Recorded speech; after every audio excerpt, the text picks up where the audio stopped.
Areafita Arrecife, tu centro deportivo en Lanzarote, patrocina este espacio.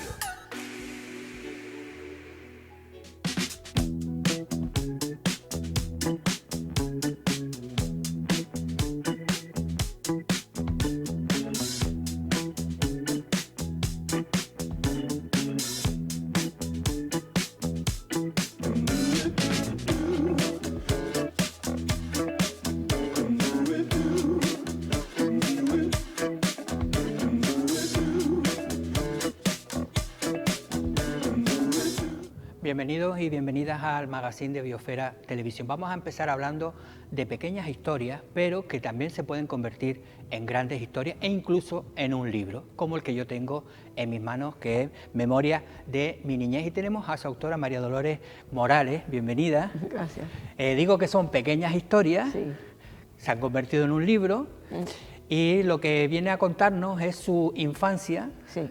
Termina cuando va a empezar en el instituto, pero Sí. eso, no sé yo si eso Otro habrá tema. una segunda parte. Sí, tengo pensamientos de Por eso, escribir sobre entonces, mi adolescencia. es desde que nació en el pueblo de Tao hasta que se vino al instituto en Arrecife. Sí. Esta es la historia que cuenta este libro. Sí.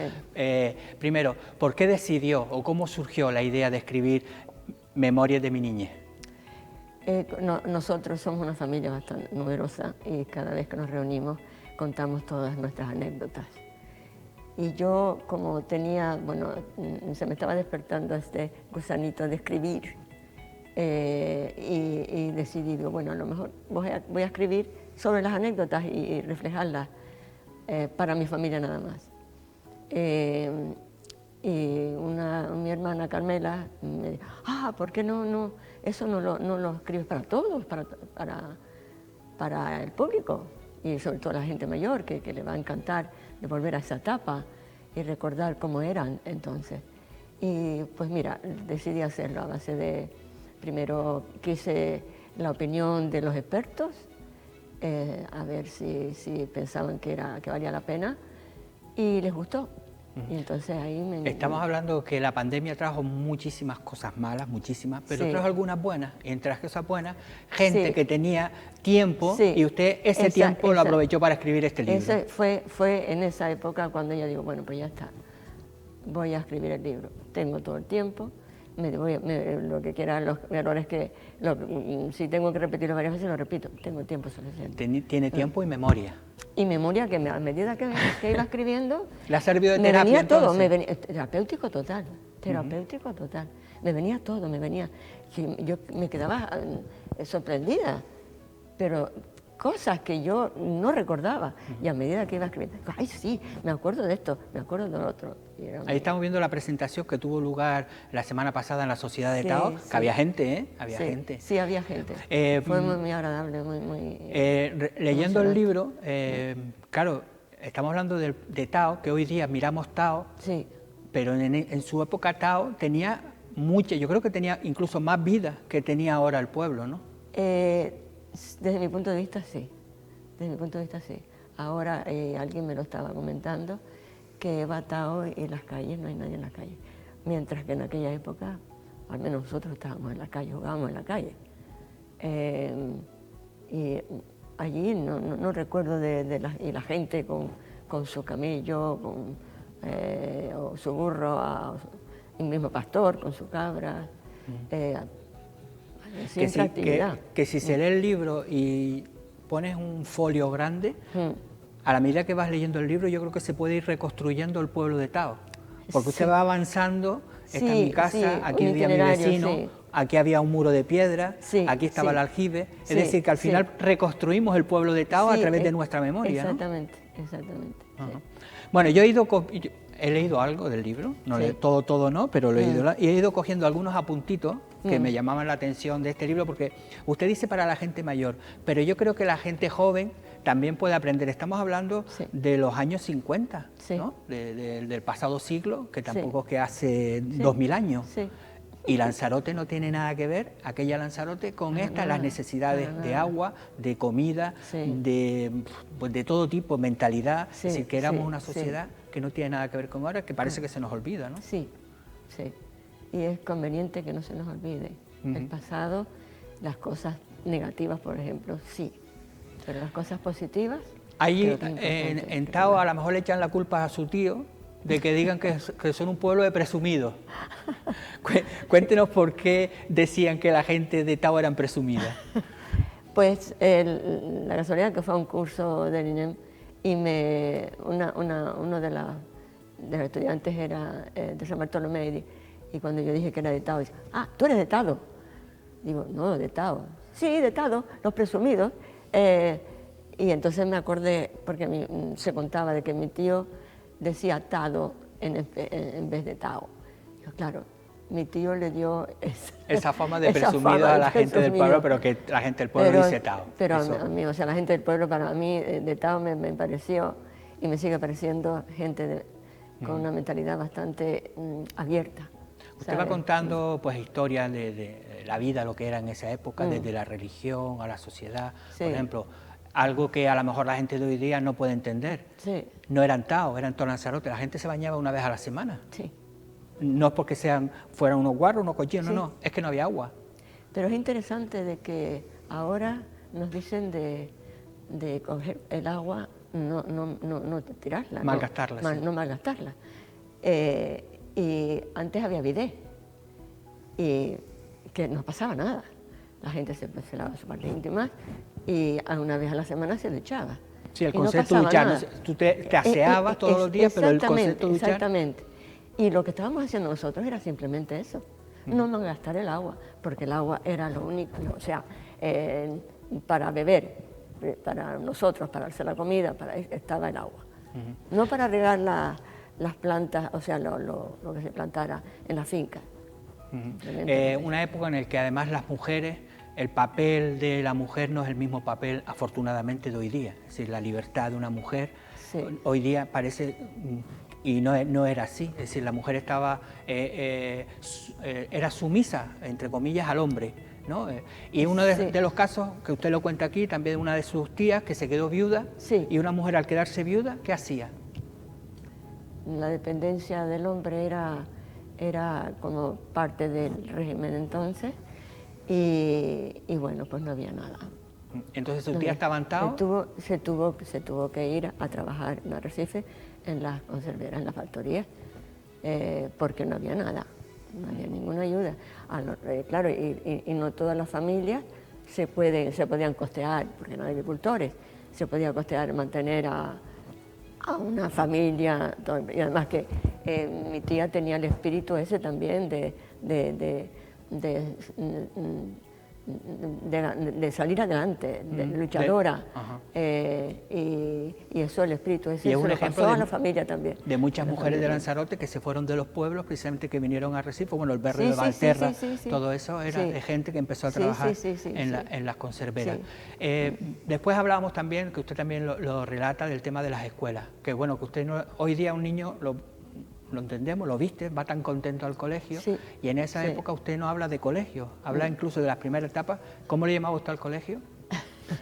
La sede de la Santa Inquisición. La Santa Inquisición, es decir, la Santa Inquisición era las que torturaban a aquellas personas que decían que no eran católicos, Sí. y en ese caso usted sentía que era una tortura ir al colegio, ¿no? Por la regla, porque él tenían un trozo de regla bastante ¿De madera? grueso, de madera, y aprendías a base de ese tipo de... La letra con de- sangre La entra. la regla era la... Pero llegó un el momento en que instrumento. usted siempre estaba llorando y dijo, me voy a plantar. Cuéntenos ese motín que usted generó en el pueblo de Tao, Sí. que al final se quedó, le salió bien. Me salió bien, Pero me salió cuéntenos. bien porque, como digo en el libro también, o menciono en el libro, de que alguien se mojaba las manos para ver, ajos también, y no Para que doliera resultaba. menos, que Para en que teoría. doliera menos. No es porque Y yo no te decidí- pegaran, sino yo que doliera decidí, menos. pues no voy a llorar. Y no lloré. Y me quedé sorprendida, en realidad, de que la maestra, claro, se imagina un shock, una chinija ahí, como de alguna forma enfrentándose a ella. Y eso me dio un subidón de muy señor mío. Pero cuando la vi que salió llorando, y pensé, esto va a tener, Esto va a tener puede tener repercusiones. serias consecuencias. Pero afortunadamente no fue así. Yo creo que ella también era una persona también que no creía en esos métodos, y eso quizás fue lo que necesitaba para darse cuenta, no, esto no funciona. Cuando esa chinija que estaba delante de ella, así chiquitita, no lloró, dice, uff, aquí me ¿Qué está hago ahora? pudiendo, ¿no? Hablábamos de las conserveras, hablábamos de, pues, del agua, de la escuela. Otro factor que en Lanzarote también tuvo muchísima incidencia fue la emigración. Es decir, gente que en Lanzarote no conseguían trabajo, que no había forma de mantener de vida y se iban. En su caso también su familia, también tuvo un tío. Un tío, sí. Él tenía una cantina, un bar en Tao, pero quería ir a Venezuela porque mucha gente emigraba a Venezuela y venían algunos bastante económicamente bien, y eso le pasó a él, vino y luego montó su propio negocio y bien. Que ahora hablamos de la gente que viene a Lanzarote, en patera, que dice que viene a buscar su futuro. Nosotros, muchísimos canarios, nos fuimos a Venezuela, a Cuba, a todos esos países. Con ese dinerito hicimos después, o construyeron su casa, o montaron un negocio, es decir, que al final todos hacemos lo mismo. Sí. Emigración, sanidad. El mundo es de todos. La sanidad es otra de las cosas que también uno de los momentos así en el libro, hay dos momentos. Uno de ellos es una hermana suya, que se llamaba igual que usted, 2 años, que había nacido 2 años antes, ¿no? No, había nacido, yo era el número 9 y ella era el número 3, o sea, era la tercera de las mayores, o sea que había bastante diferencia. Mi madre yo creo que necesitó todo ese tiempo para aceptar esa muerte de mi hermana y decidió ponerme el nombre de ella a mí. Pero estamos hablando que no es una muerte trágica en el sentido que es que hubo un accidente, que se cayó. No. Fue la ignorancia de aquel entonces de la medicina, porque la medicina ha cometido muchos errores. Si vamos a la historia, eso pasa. O sea, no se le podía dar agua a las personas, a los niños que tuvieran fiebre. Claro, se deshidrataba. Y yo, o sea, nosotros siempre cuestionábamos, mi madre decía, no, que se murió, pero, ¿sabes? Me imagino que mi madre, los médicos estaban vistos como semidioses casi, y entonces, claro, no se cuestionaba. Pero nosotros siempre cuestionábamos esa parte de esa trágica situación, y la casualidad que mi hija leyó un libro de un escritor irlandés, un médico, que escribió sobre eso. Y decía que su madre había sobrevivido porque la hermana le daba agua. Y que había muerto mucha gente así, irlandés, o sea que no era solamente aquí. Sí, era cuestión de ignorancia médica, pero bueno, que era una época que en Lanzarote una niña con fiebre pues podía morir por murió eso. Deshidratada, porque ella le pedía a cada vez que venía a visitarla, un conocido de mi madre, la misma vecina del pueblo, por solidaridad, le pedía por favor, dame agüita. Y se bebía, no se le podía dejar agua en las bolsas de esas donde se ponía la agua caliente, porque se la bebía. Bueno, o sea, vamos que murió a hablar de los momentos agradables, que también en ese pueblo había algunos que era, por ejemplo, coger moras. Ay, sí. Eso para mucha gente hoy día, ese placer sigue existiendo en Lanzarote, coger moras. Yo he plantado 3 morales en mi finca. Pero en esa época yo creo que tenían que saber incluso mejor. Es que era, aparte de comer las moras, era como una aventura. Para mí era entrar por primera vez en esa parte de Lanzarote, era una aventura. Y yo estaba fascinada. Negro las cenizas, porque en Tao no había tanta gente, tierras arenadas. Entonces me sorprendía ver tanto negro y las higueras Y otra cosa que a usted le encanta, por lo que veo en el libro, yo creo que tendrá que tener usted un jardín en su casa, ¿no? Porque le encantan las flores. Sí, tengo el lantano, tengo que ahora se me olvidó, que tiene un nombre muy seductor. Bueno, las flores, sí, que le encantan. Y en el libro hace mucha referencia de si alguien tenía flores ya le gustaba más su casa. Después hablaba también de las fiestas, que en los pueblos antes, es decir, las fiestas no es como hoy día. Las fiestas habían, por un lado era lo de estrenar ropa nueva, que eso se tenía que vivir de manera mejor que el Día de Reyes, que en muchos casos ni existían para muchas familias. ¿no? Era fascinante. Era todo el pueblo metido en esa dinámica. de estrenar. Y hacer una comida diferente, alguien se mataba algún cochino, las parrandas y los ventorrillos, y un ambiente de la mar de seductor y Lo que pasa te es que yo me alegraba imagino, la vida. claro, usted lo está contando, pero habrá mucha gente que dirá, sí, pero pasaba muchas penurias, ¿no? Es decir, que Pero era, o sea, claro, yo de niña claro, estoy en esa situación.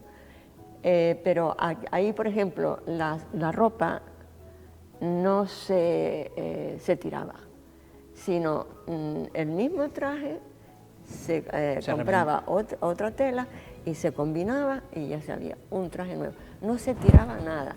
Y ahí está la razón porque en ese aspecto no teníamos tanto, porque lo hacíamos. Los calcetines se cosían, no se tiraban, nada se tiraba. Lo que no te servía al más chico, ya el mayor se lo ponía. Era así. Estamos hablando de una casa... Despilfarro ninguno. Estamos hablando de una casa que hoy hablamos de familia numerosa con 3 niños. Sí, sí, exactamente. ¿Cuántos eran en su casa? Éramos 10 si hubiese vivido mi hermana. 9. 9, casi un equipo de fútbol tenían allí. Que además era la tónica general de toda la gente ¿no? que vivían a su alrededor. Sí. Mucha gente tenía, la de al lado, la vecina de al lado, creo que tuvo 11 o algo así. Sí. Yo me quedé... no sé si lees esa parte donde pongo que vi una silla sin fondo, que me pareció muy raro eso, que tuviera una silla sin fondo, y resulta que porque daban a luz para sentadas, dar a luz. sentadas. Sí, porque se daba y luz en su resulta que casa. ahora esto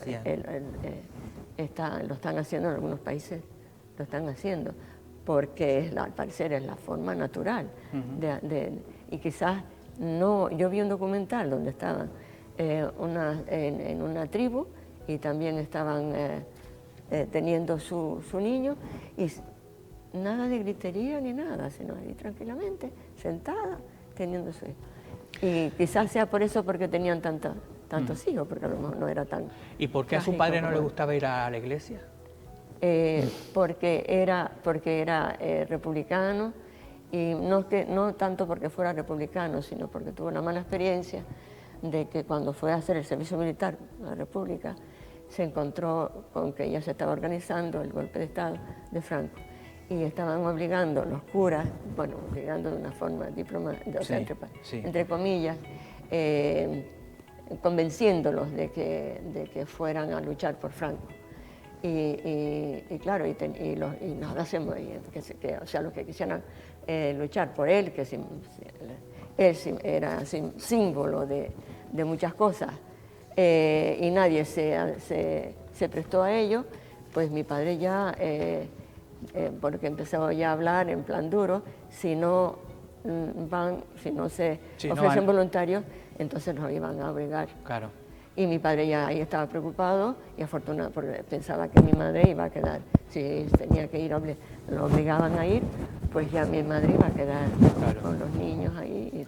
Bueno, vean lo que decía al principio, son pequeñas historias, pero al final hacemos la historia también de Lanzarote. Si vamos recorriendo un poco lo que ha sido nuestro pasado, que es fundamental a veces conocer dónde hemos estado, lo que hemos pasado, para que ahora no valorarlo y precisamente lo que tenemos ahora. Así que si quieren, les digo, vayan a... ¿Dónde se puede comprar? Bueno, de momento yo me he quedado sin libros. Bueno, mal negocio hecho. He pedido más. Bueno, con la familia sola los aguanta todo. Así que mi idea es de ponerlo en una librería, y he hablado con algunas, y voy a hacer una presentación. Ya me dirán el día que puedo hacerlo, en la tercera edad. Entonces hay que esperar un poquito para tenerlos. Si quieren, bueno, como más o menos ya les hemos contado un poquito de qué vaya, se van haciendo una idea de lo que ha sido Memoria de mi niñez de Marilola, ¿no? Sí. Marilola, que le conocen así, sí, Marilola Morales. Pues gracias por estar con nosotros, ha sido una charla agradable Así Gracias a que ti nada, por esperemos cuando haberme haga invitado. la segunda parte de su vida, de la adolescencia, Sí. no vamos a poner ahora, no sé hasta dónde usted va a tenerlo, pero bueno, cuando tenga esa segunda parte vendrá por aquí y estamos encantados de recibirla. Vale, muchísimas gracias. Bueno, y nosotros ahora vamos a ver un pequeño vídeo de la noticia que tuvo lugar ayer de la presentación del Festival de Música Visual. Creo que hoy es un día importante y muy satisfactorio para el Cabildo de Lanzarote, para el área de cultura y también para los centros de arte, cultura y turismo, porque el Festival de Música Visual regresa a los espacios más singulares de Lanzarote después de 2 años de ausencia debido a la situación de la pandemia. El Festival de Música Visual se desarrollará del 11 al 22 de octubre. Las entradas ya están a la venta en nuestra página web en culturalanzarote.com con precios que oscilan entre los 3 y 20 euros. Nos alegramos de que después de 2 años de inactividad por las razones que todos conocen ya, pues volvemos al festival con gran entusiasmo y con una propuesta en este año que abre nuevos caminos en el sentido de que, por ejemplo, este año tenemos la participación de músicos de Lanzarote que hacen música de vanguardia y de instalaciones visuales también hechas por músicos, por artistas de la isla. Lanzarote no se entiende sin este festival tan importante que es para el Cabildo y para todos los lanzaroteños, ¿no? Porque también es una seña de identidad este festival, ¿no? y que todo el mundo pues tenga claro e interiorice la importancia de este festival y que tenemos que tratar con muchísimo cariño, con respeto y que se siga haciendo durante todas las ediciones venideras, ¿no? Bueno, y ahora vamos a hablar de viticultura, pero lo vamos a hacer desde el punto de vista del cambio climático. Y para ello, la Asociación de Amigos del Queso y del Vino de Lanzarote han organizado unas jornadas que yo creo que son bastante interesantes. Ya se han celebrado algunas de las ponencias, ahora se va a celebrar estos días, también van a tener 2, se van a prolongar, pero para ello nos va a acompañar nuestro amigo Juan Santana. Don Juan, gracias por estar con nosotros. Una jornada que la verdad que, claro, pensamos que nunca van a llegar, que nunca va a hablar de viticultura y cambio climático, pero ya lo tenemos aquí, ¿no? Pues una realidad y bueno, ante todo buenos días y muchas gracias por habernos invitado. El cambio climático es una realidad, pero es una realidad para todos. Y claro, en una situación como es el campo de Lanzarote y la agricultura, que depende mucho del agua del cielo, que depende mucho de que si la tierra, del calor, una parra que depende, y como cualquier otro cultivo del calor, esta realidad que la estamos viviendo ahora se va a seguir profundizando en un futuro. Y esa es la razón por la que nos hemos movido en el deseo de que informar a la gente, enseñarle y traer para este proyecto lo que mejor hay no en Canarias, lo mejor que hay en el territorio nacional. Sí, bueno, ahora vamos un poco diciendo un poco lo de las conferencias. Precisamente el Bodegas El Grifo ya ha empezado a trabajar sobre el cambio climático en esta experiencia que tenía en Playa Quemada. Sí. Así que está claro que las bodegas son también conscientes de que la situación va a ir cambiando, aunque ellos no lo quieran. No, la realidad es que y los que hemos llevado años trabajando en el campo nos vamos dando cuenta que cada vez, si queremos conseguir en las mismas circunstancias que fueron hace 20 años, tenemos que empezar a podar antes, a empezar a vendimiar antes. Tenemos la lluvia, pues tampoco tenemos que aprovecharla en el máximo tiempo, en el mejor momento que pueda estar. Entonces nos obliga a llevar unas pautas, eso de manera natural, pero si lo podemos conseguir, ayudado por un saber y unas prácticas que se realizan en otros sitios, en otros territorios, vamos avanzando y yo creo que Lanzarote debe de estar en la línea puntera en esa también, en la formación y en la actividad y en los proyectos que se realicen en pro de darle una solución a la realidad, porque vamos a seguir con viña, pero tenemos que seguir con viña y conociendo qué es lo que tenemos y cómo tenemos que actuar en cada momento. Claro. A ver, la jornada se va a prolongar durante el mes de octubre, también vamos a llegar hasta enero, ¿no? En diciembre también va a haber, pero ahora en octubre es mañana y pasado, ¿no? Monumento al Campesino. A las 6 de la tarde. Si cualquier viticultor puede ir, hay que inscribirse, puede ir... No hace falta inscribirse, aunque se presenta un poco de confusión porque ponemos siempre, se puso en el programa de 6 a 9, 6 a 9 es la autorización que tenemos para estar allí. Ajá. Pero es a las 6, si termina a las 7 se van y a las 7:30 también. Así que, y si te tienes que ir antes, te puedes ir Y antes. se pueden ir antes, la puerta está abierta. Exacto, entonces en el Monumento al Campesino empieza mañana jueves. Jueves a las y 6 de el la viernes tarde hay y otra. todas empiezan a las 6 de la tarde. Vale, la de mañana jueves. Sí. ¿Quién vamos a tener en Lanzarote? Bueno, pues vamos a tener a don Felipe Rocha, que es una experiencia que se realiza en la isla de Azores, Portugal, y donde trabajando, en donde ya lleva actividad él y se lleva experiencia en la línea de darle solución al cambio climático. Y en esa isla pues hay unos viñedos que están en la forma de cultivo es parecida a la que tenemos en Lanzarote, más agresiva, claro, el tiempo ahí es más fuerte, más lluvia y tal, pero son experiencias que él está haciendo y unos vinos que también está produciendo en la línea después de con esas experiencias que están haciendo. Entonces yo creo que lo de mañana es una realidad que se vive en otro lado y que nos la va a explicar aquí. Vale, eso es el jueves. El viernes a la misma hora, a las 6 en el monumento, ¿quién es el que tenemos? Estará Alberto González Plasencia, que Alberto es un enólogo en el Lanzarote, él es gomero, pero es enólogo, tiene experiencia en distintos sitios, conoce muy bien Canarias, es un estudioso y él desde el conocimiento que tiene de las variedades, porque aquí ya no estamos hablando solo del cambio climático, sino qué variedades tenemos que tener y debemos de plantar o debemos potenciar porque son más resistentes a las adversidades del cambio climático. Entonces posiblemente en un futuro no muy lejano, algunas de las variedades que estén en Lanzarote no se deben de plantar en nuevos viñedos. ¿Por qué? Porque no son y sí otras de otro tipo que están en Lanzarote. Entonces lo que nosotros, él está trabajando y está valorando y con un montón de cosas y su saber y conocer de Canarias, aconseja qué tipo de variedades y qué tipo de labores ha de hacerse en razón de ese cambio climático. Sí, porque después al final se nos ha cogido el toro, esa expresión. Claro, lo que tenemos que hacer es que no nos coja el toro del cambio climático. Exactamente. Que sí. por lo menos que va a pasar y que espero que estemos preparados, ¿no? Y sobre todo porque no es decir, yo cambio un cultivo de papas por otro de papas, o yo lo cambio este año el cultivo de papas por otro de lentejas. Las parras son centenarias, el cultivo de la viña es centenario, el cultivo de la viña es paisaje. Las labores que se realizan en la forma de cultivo de Lanzarote, todo forma un conjunto de paisaje, entonces no podemos arrancar la paz. Entonces, ¿qué tenemos que hacer? Desde el conocimiento y con esa formación que nos aporte, cómo tenemos que resolver ese problema que viene, que se llama cambio climático, y qué medidas debemos adoptar en las labores culturales, porque posiblemente a lo mejor vamos a tener, por decir algo, pues podar en diciembre para adelantarnos, por decir algo, o decir, mira, la parra que tenemos en Malvasía, plantada en determinados sitios, se van a equivocar. ¿Por qué? Porque el sol va a ser y el daño va a ser tan fuerte allí que la parra no va a vivir. A lo mejor hay que plantarla en otro lado y así.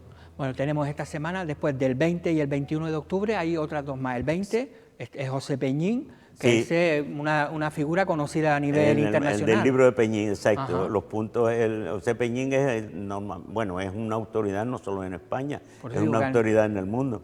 Y sus valoraciones que hace, es decir, en la divulgación que hace su libro, recogen los mejores vinos prácticamente del mundo, se los divulga cada año, que es la Guía Peñín. Este hombre tiene muchos años de experiencia, conoce mucho del mundo, es un gran catador y conocedor también de la viticultura, y él va desde ese saber, pues plantea experiencia y plantea cómo cree que debemos actuar ante esto. Y después tenemos al día siguiente otra eminencia a nivel internacional, que ella es Isabel Mijares, Sí. y es jefa de proyectos vitivinícolas de la ONU. Sí, sí. No es que sí. estemos hablando de cualquier cosa. No solo es jefa de la ONU, es jefa, tiene un montón de proyectos. Unión Internacional de Enólogos también. Sí, tiene su currículum. No cabe, ¿no? No cabe. Su currículum no cabe, él no va más. Es una mujer que lleva muchos años trabajando en la viticultura, tiene una trascendencia y una influencia a nivel mundial por su saber y su entender. Y claro, ella desde ese saber y de ese entender, pues va a manifestar también qué entiende que deben ser los vinos, principalmente en el tipo de vino que nos vamos a encontrar ante otras realidades y cómo es, cada uno, como si miramos, vemos, cada uno tiene un saber, cada uno tiene una trayectoria profesional y de conocer el mundo, y ellos nos lo quieren acercar a nosotros. Así que los que quieran ir, que se vayan apuntando los días, 20-21 de todas formas. Para ver el programa, ¿dónde puede la gente entrar para estar atento al programa? Bueno, puede mandar el correo, puede solicitarme directamente a la asociación, Ajá. puede solicitar el correo de la asociación, a los contactos de la asociación, o preguntar por cualquier miembro de la asociación, también puede ser. Bueno, pero para que se haga una idea, en el Monumento al Campesino a las 6 a de la las tarde, 6 de la tarde empieza. jueves y viernes. Jueves, en este caso sería... Jueves y viernes, y el 20-21 es otro día. Exactamente, exactamente. Mañana es viernes y sábado, el otro día, los otros son jueves y viernes. Exacto. Y a las 6, no quiere decir que terminemos a las 9, sino Vale, a las en 6. diciembre también, el 1 y el 2 de diciembre también tienen otras dos, y hay una que es de diciembre que además va por biotecnología, es decir, Sí. que aquí vamos por todas las ramas, ¿no? Sí. Hay una parte, a esa parte es la más, diríamos, es la más investigadora de ramas, de grupos de investigación.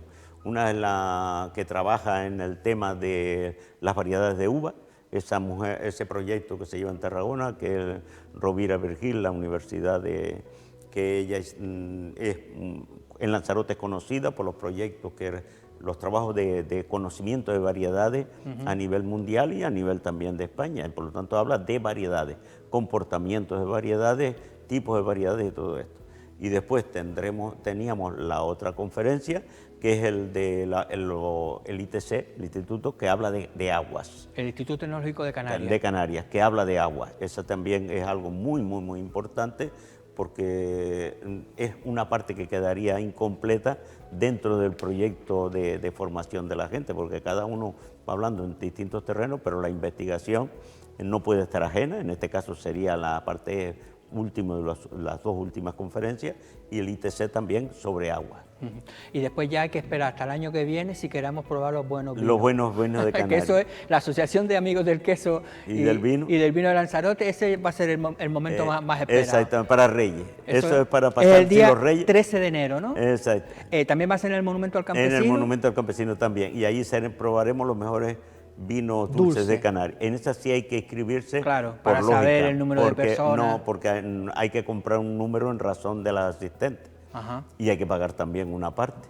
Bueno, pero... Hay que pagar también entonces una parte. hay que apuntarse si se quiere probar los buenos dulces. Exactamente. Pues Juan, gracias por acercarnos. La verdad que estábamos hablando de un tema que a veces no le damos demasiada importancia, porque pensamos que el cambio climático nunca nos va a alcanzar. Sí. Pero está claro que lo tenemos aquí al lado, y si no nos preparamos para ello, pues al final no ocurre avanzamos. lo de siempre. Nosotros además estamos hablando de un cultivo que es paisaje y forma parte del paisaje, y que no estamos hablando de un cultivo de papas, ni de cebolla, ni de batata. Estamos de algo centenario, de algo que es forma como el cultivo de los hoyos. Imagínense que a lo mejor que tendríamos que el cultivo del hoyo va a seguir, el cultivo de paredes va a seguir, pero ¿cómo tenemos que hacer? ¿Cómo tenemos que comportar la planta? ¿Y qué cuidados? Claro, y lo que hablaba es fundamental. A lo mejor la gente puede decir, hombre, en muchos lugares de España coges unos invernaderos, haces unos productos, los tomates en vez de plantarlos en enero, los plantas en diciembre. Sí. Aquí invernaderos aquí no podemos aquí el hoyo utilizar. está con la parra y la pared está con la parra. Y es algo que Lanzarote, sin el paisaje de la Jeria, bueno, en la otras corona, zonas del norte, los cultivos de tinajo y todo. sería impensable. No. Impensable. El cultivo es en jable y el cultivo en hoyo es en hoyo. Y la realidad está ahí, no se puede, y se tiene que hacer, queramos o no queramos, por una cuestión, si queremos mantener el paisaje. Y yo creo que pensando no solo en el cultivo, y para mantener ese paisaje tiene que ser rentable lo que se cultive. Porque claro, yo puedo mantener el hoyo, pero el hoyo, si no es rentable, también lo abandono. Sí, entonces, está claro. Tiene que haber ese equilibrio entre rentabilidad. Hay un equilibrio y hay un reconocimiento que hay que hacer si queremos mantener, y es necesario hacer. Pues don Juan Santana, gracias por estar con nosotros. Ya le traeremos más adelante, Sí. y a ver si podemos conseguir que algunos de estos ponentes Pues sí, puedan venir por la tele. Si me lo dicen con tiempo. Por eso ya lo vamos hablando ya nosotros, lo vamos hablando, usted sí. y yo. Y gracias, nosotros, perdone, gracias a ustedes por la colaboración que nos está prestando Aquí ahora, estamos. Ayer le sino decía en todo momento. Ayer le decía yo a Ciro Corujo, que mañana, el sábado, hay un espectáculo cantadores sinfónicos, le decía que nosotros a la buena gente siempre le abrimos las puertas, así que sepa que Pues a la buena bien, gente gracias. siempre le abrimos las Muy puertas. bien, gracias. Bueno, y nosotros vamos a continuar y vamos a hacerlo ahora de arquitectura. El Colegio de Arquitectos de Lanzarote está celebrando desde esta semana lo que ellos llaman la Semana de la Arquitectura. Arquitectura con mayúsculas se llama la semana que está organizando el Colegio de Arquitectos. Y vamos a hablar ahora con una de las ponentes, una de las arquitectas que ha venido a ofrecer una conferencia a la isla de Lanzarote. Ella ha recibido un premio del Consejo Superior de Colegios de Arquitectos de España, el premio que además a nosotros nos involucra, que es sostenibilidad y salud. Ya la tenemos aquí sentada con nosotros, María Fandiño. Sí. ¿Es apellido gallego o no? Muy gallego, No, muy gallego. Muy gallego. Bienvenida a Lanzarote. Gracias. Le dicen que le habían dado un premio, me imagino que estará muy contenta por ese premio, pero para Lanzarote, cuando hablamos de sostenibilidad, digo, uy, vamos a traerla para acá porque seguro de lo que va a hablar nos interesa a nosotros mucho. Ya ha recorrido un poquito la isla, no sé si es la primera vez que viene. Es la primera vez y como comentaba el otro día en la charla, estoy enamorada de la isla, me encanta. Ha sido entonces un amor a primera vista, ¿no? Ha sido un amor a primera vista, además el paisaje es muy diferente del de Galicia, que es de donde yo vengo, pero al final, como el paisaje es la identidad de un pueblo, es reconocido como la identidad nada más aterrizar.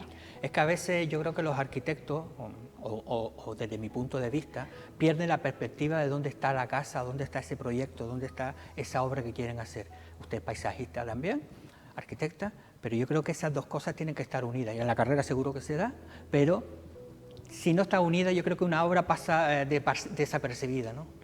Sí, yo creo que a veces ha pasado, ¿no? Sobre todo cuando hubo el boom de la construcción, hubo un poco esta separación entre arquitectura, territorio, el lugar donde se emplaza, y yo fue precisamente por este motivo que cuando acabé la carrera decidí profundizar un poco más en la arquitectura de paisaje para que el resultado de las obras estén siempre linkadas con el medio en el que se construyen. El premio que usted ha recibido, Sostenibilidad y Salud, es por un proyecto en Pontevedra. Díganos exactamente cuál era el proyecto y cómo un poco... Pues el proyecto era, en un inicio, el encargo era un gran parque con plaza, una serie de equipamientos sobre una explanada. Pero nosotros le dimos un poco de vuelta a la tortilla, ¿no? Aquello era una explanada que había sido un relleno que se había ejecutado con los escombros de la construcción de una carretera, y ya sabemos cómo son todos los rellenos en los años 70, ¿no? Que ahí debajo hay de todo. Entonces, la decisión más paisajista, casi que arquitectónica, fue recuperar la sección de la costa, recuperar la ecología, el ecosistema, y a través de esa recuperación integrar el parque dentro del programa. Es decir, le dimos la vuelta. En lugar de hacer un parque, recuperamos un ecosistema para luego insertar el parque dentro del propio... Está hablando usted del relleno que se hizo en los años 70 aquí en Lanzarote. Si se da una vueltita, lo que hicimos es morder montaña, mordimos para coger picón, el rofe, para construir. Aquí se mordió muchísimas montañas, se acabó con el territorio, y después si vamos al jardín de cactus, era una escombrera que César Manrique decidió recuperarle, es decir que estamos hablando un poco de lo mismo, ¿no? Aquí tenéis un buen ejemplo. Pero para recuperarlo también hablaba de la ecología, ¿no? Del ADN de esa zona, ¿no? Porque había mucha roca, ¿no? La vegetación clásica de la zona de Portugal y Galicia, galaica, portuguesa, cosas que llega un momento en que tenemos plantas invasoras, que tenemos mucho hierro, ¿no? Sí. Pero el parque al final se ha construido volviendo a los orígenes, ¿no? Sí, yo creo que una de las partes también... Ahí estamos viendo algunas de las fotografías del proyecto. Una de las partes importantes de esto, sobre todo, y que tiene relación con el Premio de Sostenibilidad y Salud, es que, por ejemplo, en los parques que son naturales, en estas zonas públicas, personalmente yo nunca proyecto con riego, porque creo que en el momento en el que estamos tenemos que mirar otra vez a la vegetación autóctona, la vegetación que crece, y al final estamos equilibrando una balanza, estamos devolviendo el ecosistema a un lugar y no agotando recursos que estamos viendo que tienen un límite, ¿no? Y que cada vez está más cerca este límite. Entonces hay que pensar, cambiar esta manera de ver casi que a veces un paisaje como un jardín, dejar de verlo como un jardín y potenciar de verdad la riqueza que hay intrínseca en ese paisaje. Perdona, pero yo siempre vuelvo a Lanzarote, porque hablaba de jardines, aquí nos volvimos locos plantando palmeras. Una cosa es tener tu palmera canaria y otra cosa es plantar 10.000, 30.000 palmeras, que al final ni la puedes mantener por el tema del riego, ni la puedes mantener de forma de decir que a veces las sociedades o los alcaldes o los políticos o plantan árboles que no son de esa zona, ¿no? Para tú, que piensas que es mejor que lo que tenías ahí antes, ¿no? Aunque sea un arbolito pequeño. Sí, yo creo que tenemos como... Yo creo que en general el ser humano tiene este problema de pensar que lo de fuera siempre es mejor, ¿no? Nos pasa incluso en la cotidianidad, ¿no? En el día a día. Esto ha pasado muchísimo y con la vegetación ha pasado muchísimo, y por esto el resultado de que ahora haya muchísimas especies invasoras en todas las poblaciones de la península y de los archipiélagos también. El jardín, el resultado inmediato, ¿no? El voy a inaugurar una plaza y voy a tener todo con flores o todo verde. Igual no, igual si estamos en verano pues tiene que estar seco y no pasa nada porque es así el ciclo. Pero yo creo que a veces también los arquitectos han podido tener un poquito de culpa, ¿no? Sí, claro, claro. No solo son los políticos, ¿no? Que a veces también está la mentalidad, yo creo que ha ido cambiando, ¿no? Por ejemplo, en el Colegio de Arquitectos de Lanzarote se ve ahora la nueva sensibilidad que existe, que a lo mejor hace unos años era todo lo contrario, era pues cemento, todo el que se podía y más, y olvidarse del paisaje, ¿no? Sí, yo creo que estamos en un nuevo tiempo que es necesario también, venía siendo necesario, y ahora hay muchísima más preocupación y que nos estamos alejando un poquito de esta ¿no? característica esteta de la arquitectura, ¿no? Que solo es como un objeto bonito, casi como una escultura. Al final es algo más, ¿no? Que se tiene que relacionar con el lugar, emplear los materiales del sitio, kilómetro cero. Todo esto al final es una rueda que mejora la economía, ¿no? Yo si utilizo piedra de aquí o canteros de aquí y no traigo algo que se produzca en Alemania, estoy aportando, ¿no? beneficio a la economía en este caso pues de la isla. Yo creo que esto al final es toda una cadena. Y que al final ese proyecto no creo que ni siquiera salga más caro que el que tú quieras hacer con otro tipo de elementos, ¿no? Sí, sí, sí, está claro. Muchos de estos proyectos, incluso a veces, poniendo el ejemplo de la obra que fue premiada, se trata de recuperar artesanía local, ¿no? De ir a los artesanos y decir, oye, ¿cómo vosotros, ¿no? ejecutáis esto? ¿Cómo lo hacéis? Y al final se trata un poco de mirar atrás de cómo se hacían las cosas antes. Y si hay una roca que estaba allí hace 20 siglos, esa roca al final en Galicia, que viene el mar, no la va a erosionar, o por lo menos no la va a dejar negra a los 3 minutos, ¿no? Que suele pasar con muchos parques que se construyen en el litoral, y al final lo único que te encuentras al cabo de 4 años es algo irreconocible, ¿no? Sí, bueno, sobre todo en lo de las rocas era muy, muy gracioso que durante la obra, ¿no? Cuando empezó y se empezaron a aparecer las rocas, evidentemente el constructor quería picarlas porque aquello a él le daba un beneficio, ¿no? Porque el picar una, claro. ¿no? Y yo le decía, pero ¿qué derecho tienes tú? ¿Tú sabes cuántos millones de años lleva esta roca aquí y nosotros aquí no llevamos nada? O sea, ¿qué derecho tienes tú a sacarla de este sitio? Entonces, bueno, fue un proceso muy bonito y al final se entendió muy bien la obra y se despertó un sentimiento de pertenencia al lugar tanto de los vecinos como de los visitantes, y yo creo que este tipo de arquitectura es la que se ha de hacer ahora. Nosotros aquí en Lanzarote el concepto de territorio lo tenemos muy arraigado, pero yo creo que es una tendencia que es a nivel mundial, es decir, una cosa que aquí a lo mejor lo de César Manrique, que nos creó esa conciencia de respetar al máximo el territorio, pero es algo que ya es inevitable, ¿no? Creo yo, no sé. Uno es que tenéis un buen maestro, ¿no? Que siempre digo, porque cuando copias o lees, ¿no? Si copias a alguien bueno, siempre va a salir algo, ¿no? Bastante bueno. Y aquí tenéis mucha suerte en este sentido. Y yo en general en lo que llevo en la isla, que no he parado, o sea, desde caminado, fotografiado, comer el paisaje, que también es algo muy importante, pero yo creo que tenéis una sensibilidad bastante buena, ¿eh? Hay un límite entre arquitectura y territorio que oscila y que a veces no se sabe dónde acaba la transformación y dónde empieza lo natural, y yo creo que eso es muy bonito. Antes, el anterior invitado estaba hablando de viticultura y cambio climático. Yo me imagino que el cambio climático también ustedes tienen que ya tenerlo en cuenta a la hora de hacer, por ejemplo, un parque o cualquier tipo de obra, ¿no? Sí, sobre todo bueno, los cambios más tangibles en este sentido son, por ejemplo, pues, los pavimentos, ¿no? Que se está volviendo a cambiar a pavimentos que sean permeables. Impermeabilizar el suelo al final es horrible, ¿no? Porque los acuíferos los estamos vaciando, hay un sistema debajo de nuestros pies que nosotros no somos conscientes, pero que es muy importante.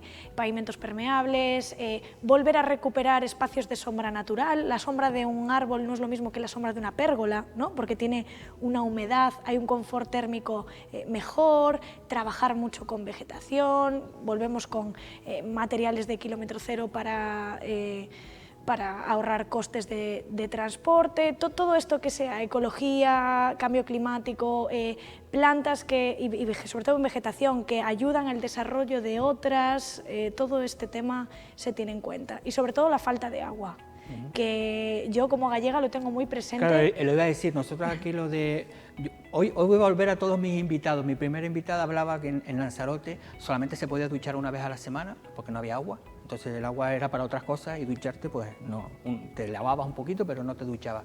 Nosotros tenemos la sensación de que en Galicia el agua sobra, que el agua cae por cualquier lado y que no hay ningún tipo de problema de agua. Claro, esa es la sensación, y es verdad, en Galicia normalmente el agua sobra, pero este verano, que ya ha sido una secuencia de veranos que hemos tenido muy secos, el problema es que en Galicia no tenemos cultura de ahorrar agua, porque como por lo general, ¿no? Pisas un poco fuerte y aparece un pozo de agua, entonces lo vamos a sufrir más, porque vosotros tenéis como una educación, una cultura de ya el agua es un bien que hay que valorar, y en Galicia no.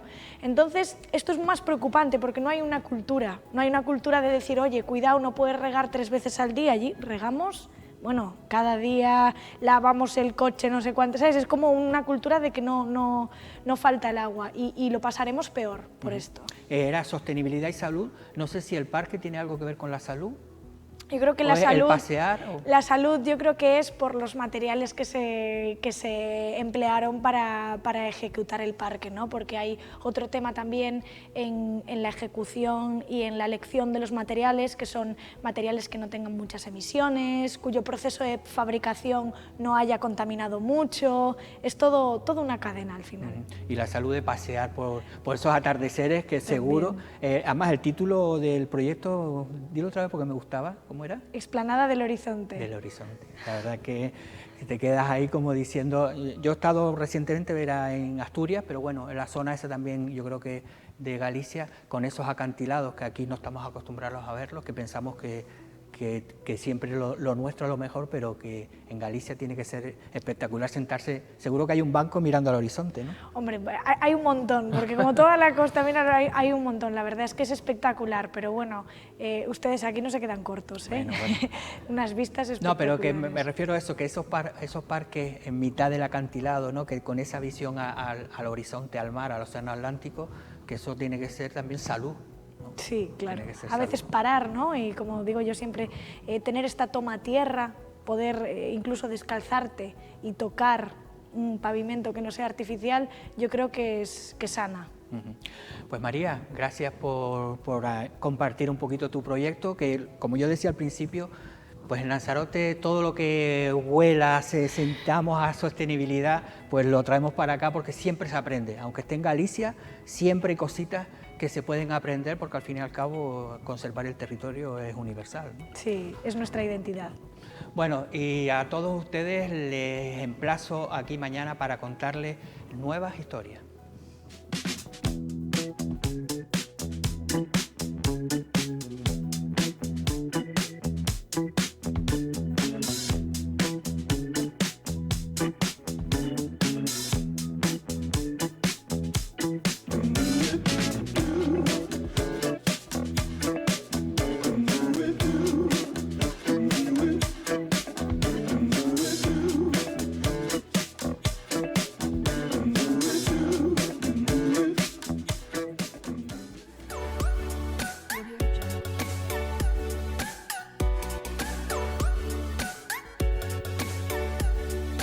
Areafita Recife, tu centro deportivo en Lanzarote, patrocina este espacio.